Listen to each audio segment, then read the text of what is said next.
বাফুফের অনূর্ধ্ব-23 Asian cup বাছাইয়ের ক্যাম্পে প্রবাসী ফুটবলার সুযোগ পেয়েছে মাত্র একজন, তিনি হলেন জায়ান আহমেদ। তবে এখনই হতাশ হওয়ার কোনো কারণ নেই। চলতি মাসের 11 ও 12 তারিখে আরও 3 জন বাংলাদেশি বংশোদ্ভূত ফুটবলার দলের সাথে যোগ দিবে। সেই 3 জন ফুটবলার হলেন তানিল সালিক, ফাহমিদুল ইসলাম ও সদ্য বসুন্ধরা কিংসে যোগ দেওয়া footballer Cuba Mitchell.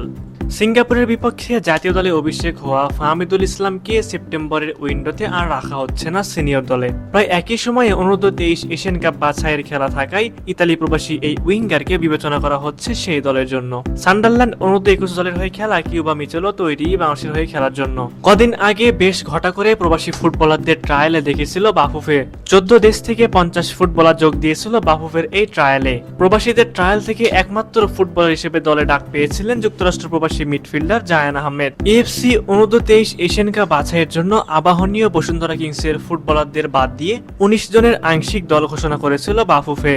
Bashundhara Kings ও আবাহনী লিমিটেডের কয়েকজন ফুটবলারকে ডাকা হবে 12 আগস্টের পর। সেদিন দুই দলই খেলবে এএফসি চ্যালেঞ্জ লিগের প্লে অফে। দলে ডাক পাওয়া ফুটবলাররা সহকারী কোচ হাসান আল মামুনের কাছে রিপোর্টও করেছেন। শুরুতে ফর্টিস এফসিতে আবাসিক ক্যাম্প করার পরিকল্পনা করেছিল বাফুফে। জানা গেছে আপাতত সেখানে ক্যাম্পের পরিকল্পনা থেকে সরে এসেছে বাংলাদেশ ফুটবলার নিয়ন্ত্রক সংস্থাটি। প্রথম ধাপে ডাক পাওয়াদের মধ্যে মুর্শেদ আলী ও মিঠু চৌধুরীকে নেওয়া হয়েছে শুধু ঢাকার জন্য ক্যাম্পে। অনূর্ধ্ব-23 দলের মধ্যে জাতীয় দলে খেলার অভিজ্ঞতা আছে শুধু শাকিল আহাদ তপুর। জাহিদ হাসান শান্ত, সাকিব আল হাসানরা দলে ডাক পেলেও এখনো অভিষেক হয়নি তাদের। প্রবাসী ফুটবলারদের মধ্যে অনূর্ধ্ব-23 দলে থাকবেন কিউবা মিচেল, তানিল সালিক ও ফাহমিদুল ইসলামরা।